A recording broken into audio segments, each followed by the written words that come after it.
Hello friends, welcome to our YouTube channel Examophobia. I am Dharmendra. तो आज का current affair हम स्टार्ट करते हैं। आज है डेट 10 अगस्त।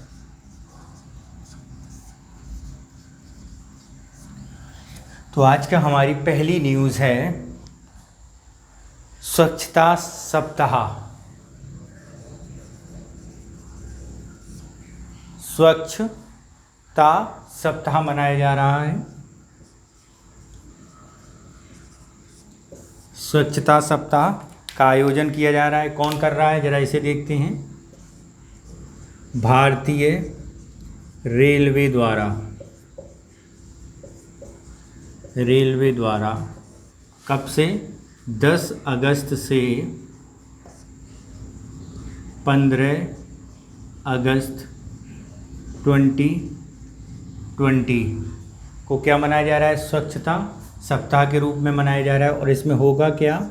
इसमें जो भी स्वच्छता के लिए भारत रेलवे, इंडियन रेलवे ने जो एक्टिविटीज़ की हों, चाहे वो स्टेशन स्वच्छ करना हो, चाहे पटरियों में अपशिष्ट पदार्थों का अपव्यय का फैलाव रोकना हो, पटरियों की सफाई हो, चाहे आपके रेलवे स्टेशनों में स्वच्छता, हरित रेलवे स्टेशन बनाना, जल प्रदूषण को कम करना और रेलवे कोचों को कोच मित्र के रूप में बनाना, ये सारे कार्यक्रम जो भी अब तक उन्होंने किए हैं वो एक प्रकार से मोनेटाइज किए जाएंगे और ये भारतीय रेलवे संदेश देगी स्वच्छ भारत अभियान के कार्यक्रम को। ठीक है, तो ये क्या था? स्वच्छता सप्ताह भारतीय रेलवे द्वारा 10 से 15 अगस्त। ओके, इसके बाद हम लोग अपनी अगली न्यूज़ पर चलें। अगला न्यूज़ है हमारा आत्मनिर्भर भारत सप्ताह। आत्मनिर्भर भारत सप्ताह, इसका आयोजन किया गया है और ये किया है भारत के रक्षा मंत्री द्वारा। किसके द्वारा? रक्षा मंत्री द्वारा। इसमें क्या है? रक्षा मंत्री द्वारा आयोजित किया गया, लॉन्च किया गया। ठीक है, और इसमें किया गया है, ज़रा ऐसे देखते हैं। इसके अंतर्गत 101 रक्षा उत्पादों को धीरे धीरे आयात करना समाप्त। ये योजना है कि 101 रक्षा उत्पादों को धीरे धीरे आयात करना समाप्त किया जाएगा और इन रक्षा उत्पादों को मेक इन इंडिया कार्यक्रम के तहत कहाँ बनाया जाएगा? भारत में ही। मेक इन इंडिया के अंतर्गत भारत में ही बनाया जाएगा।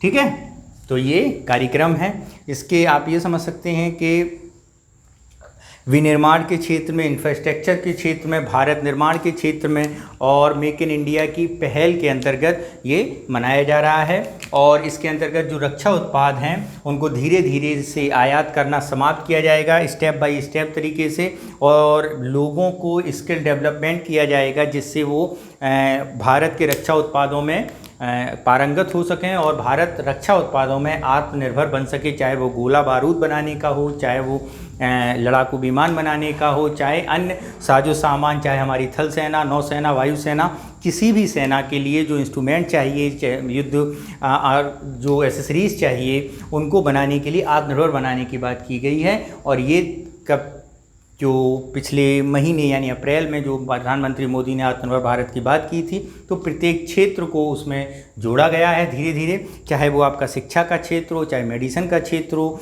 चाहे आपका IT का क्षेत्र हो, और चाहे इवन आपका रक्षा उत्पाद हो जहां अभी भारत की कम पहुंच है। ठीक है, तो ये हुआ। इसके बाद हमारी अगली न्यूज़ है, काफ़ी महत्वपूर्ण है, ई-संजीवनी मेडिसिन प्लेटफॉर्म। ये ज़रा देखते हैं क्या है इसमें और इसमें क्या बताया गया है।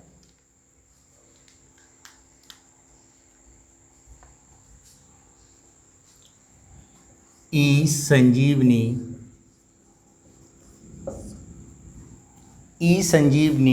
और ई संजीवनी ओपीडी, दो अलग अलग चीज़ें हैं। संजीवनी मेडिसिन, ठीक है, ई संजीवनी और ई संजीवनी ओपीडी, ठीक। इसमें ज़रा देखते हैं। तो पहली बात, ये जो लॉन्च की गई है ये क्या कार्यक्रम है, तो ये आपको ज़रा समझ लीजिए कि हमारे परिवार कल्याण मंत्री, केंद्रीय मंत्री परिवार कल्याण मंत्री डॉक्टर हर्षवर्धन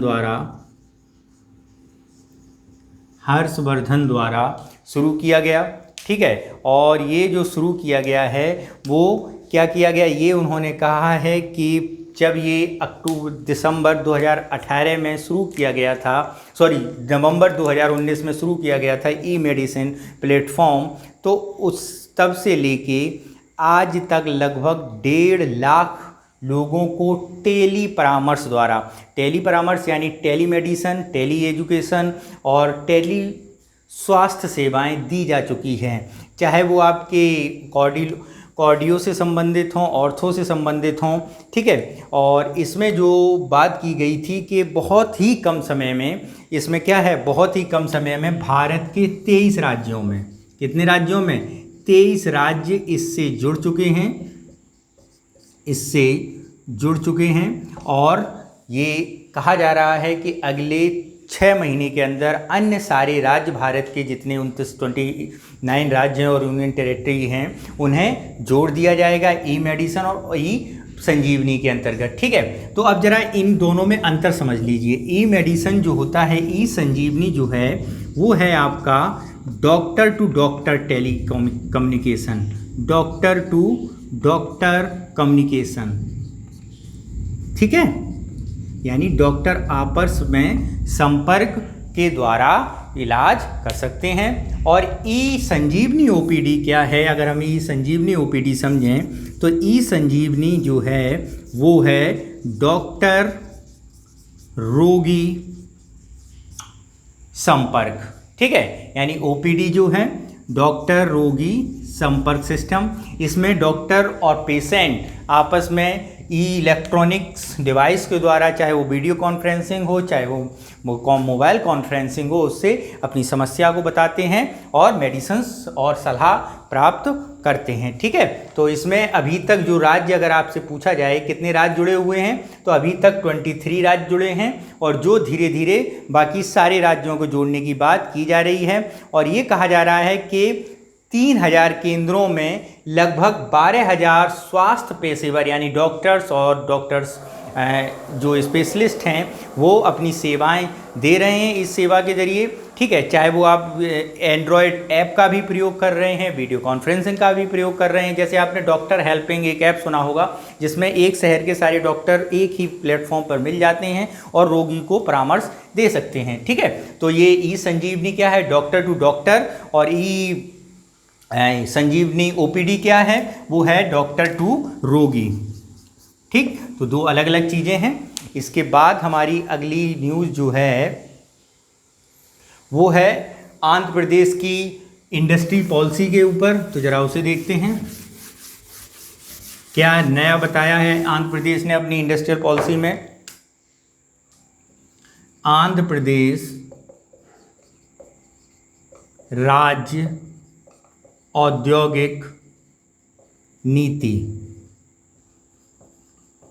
2023, ठीक है। अभी तक जो इससे पहले जो नीति थी वो चल रही थी 2015 टू 2020। उसके समाप्त होने पर आंध्र प्रदेश सरकार ने अपनी एक नई इंडस्ट्रियल पॉलिसी लॉन्च की है 2020 टू 2023 यानी 2023। तो इसमें क्या है, इस औद्योगिक नीति में जो MSME की इंडस्ट्रीज़ है और जो इंफ्रास्ट्रक्चर से जुड़ी हुई क्षेत्र है, तो उसके लोगों को स्किल्स द्वारा और पारंगत किया जाए और इसके अलावा ऐसा माहौल क्रिएट किया जाए जिससे बड़ी मल्टीनेशनल MNCs उनके राज्य में आएँ और अपना प्लेटफॉर्म, अपनी इंडस्ट्रीज़ को वहाँ लगा सकें। तो ऐसा कार्यक्रम बनाया जाएगा जिससे उन्हें तुरंत ही रिकमेंडेशन और तुरंत ही परमिशन दी जा सके। तो इससे जो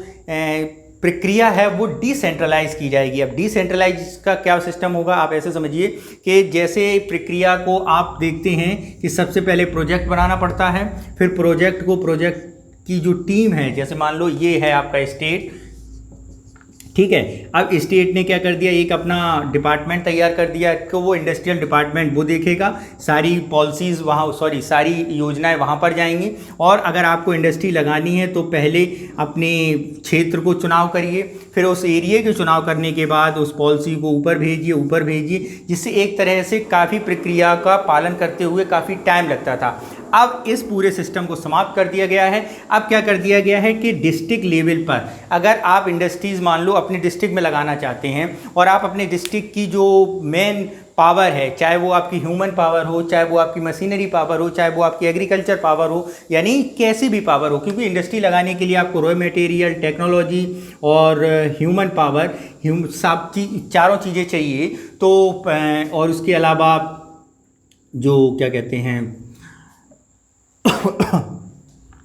मनी चाहिए। तो इन सारी कैटेगरीज को, ये हो सकता है कि आपके डिस्ट्रिक्ट में ह्यूमन पावर अच्छा हो, यानी स्किल्स लोगों के पास हो सकता है कि आपके पास रॉ मटेरियल, एग्रीकल्चर डिपेंडेंसी, कोई प्रसंस्करण आप लगा रहे हैं उसकी पावर अच्छी हो, तो आपका डिस्ट्रिक्ट कलेक्टर ही इसकी परमिशन देने की कैपेबिलिटी रखता है, ठीक है, यानी तुरंत ही आपका काम हो सकता है। तो इस स्कीम में जो इसके फीचर्स हैं वो जरा देखते हैं हम लोग। तो इसमें क्या किया गया है, एमएसएमई लक्षित बुनियादी सुविधाओं को विकसित करना। सबसे पहली बात, एमएसएमई लक्षित बुनियादी सुविधाओं को विकसित करना। अगर हम इस नीति की बात करें, ये समाप्त हुई है ये वाली नीति 2015-20 वाली। अगर हम इस नीति की बात करें तो पहला पॉइंट है एमएसएमई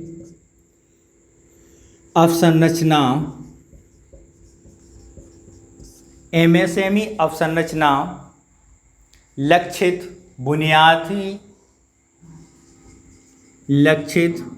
बुनियादी कार्यक्रम को लॉन्च करना, ठीक है।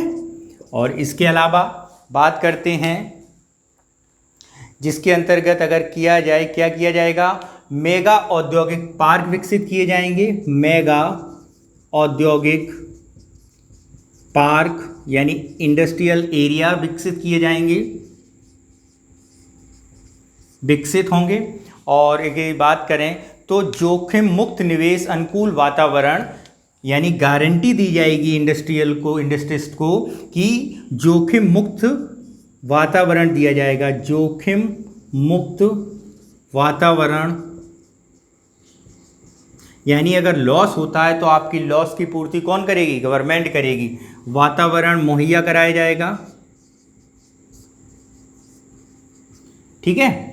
और अगर इसकी बात करें तो ऐसे विश्वविद्यालयों और ऐसे स्किल्स ITI कॉलेजों की स्थापना की जाएगी जिससे आसानी से लोगों को ह्यूमन पावर, स्किल लेबर प्राप्त हो सके इंडस्ट्रीज को, ठीक है। तो ये हुई आपकी औद्योगिक नीति, ठीक। इसके अलावा अगर हम बात करते हैं तो चेन्नई और पोर्ट ब्लेयर के बीच एक ऑप्टिकल फाइबर लेन बनाई गई है और आज उसका हमारे प्रधानमंत्री ने उद्घाटन किया है। जरा उसको देख लेते हैं। Chennai Andaman Nicobar optical fibre cable, Chennai Andaman Nicobar optical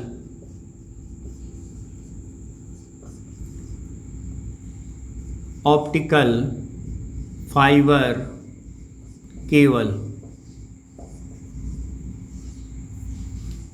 cable network, ठीक है, केबल नेटवर्क। इसमें क्या हुआ है जरा इसे देखते हैं हम लोग।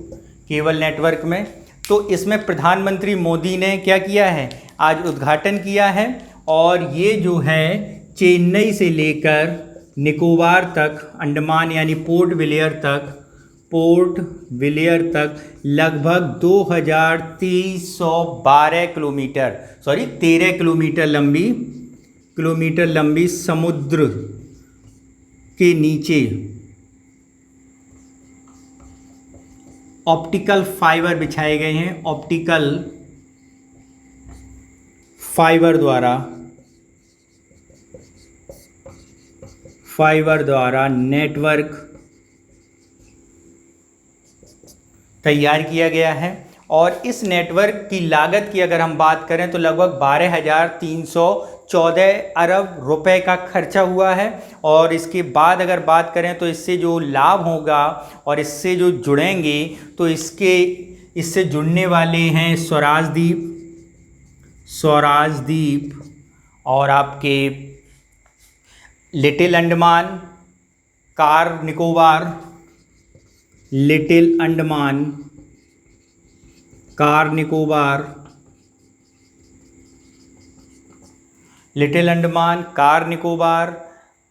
कामोर्टो और ग्रेट निकोबार,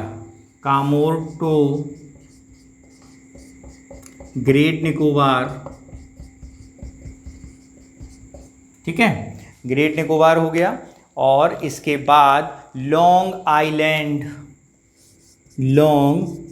आइलैंड भी क्या होंगे, जुड़ेंगे। ओके, तो ये हुआ आपका नेटवर्क। और इसका उद्घाटन किसने किया? अगर हम उद्घाटन की बात करें तो पीएम मोदी ने किया इसका उद्घाटन, ठीक है, मोदी ने इसका उद्घाटन, ठीक। और लाभ की अगर बात करें तो वही आपके टेलीमेडिसन नेटवर्क और लगभग महीने में 1500 GB की डाउनलोडिंग स्पीड प्राप्त होगी।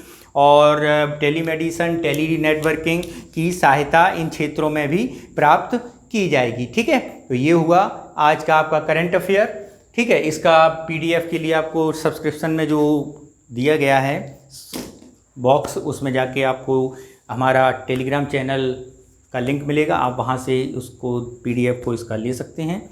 और आप अपने कमेंटों को प्लीज़ ज़रूर भेजिए। Thank you.